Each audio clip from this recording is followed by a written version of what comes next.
In this video, I'm going to give you a quick and honest review of LendingClub, a platform originally known for peer-to-peer lending, but now operating more like a digital bank and lending marketplace.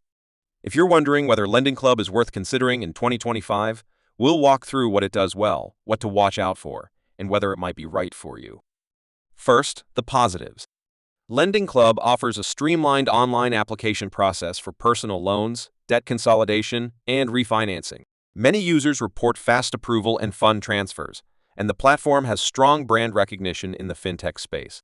For those looking to borrow rather than invest, its flexibility and digital-first experience are appealing.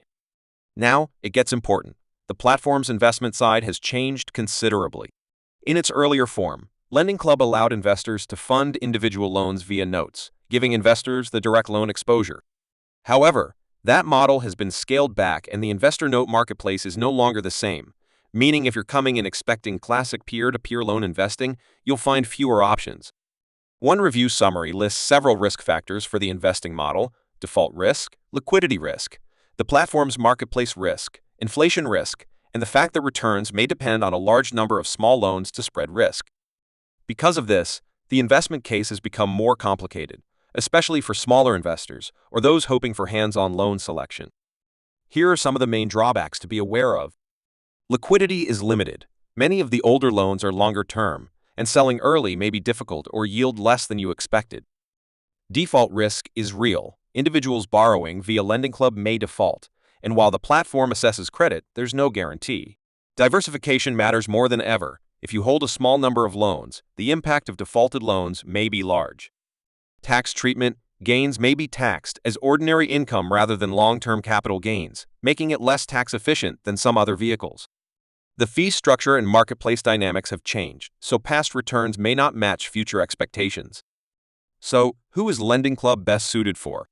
It's more appropriate if you are someone comfortable with non-traditional, less liquid, high-risk investments, and you understand the credit risk profile.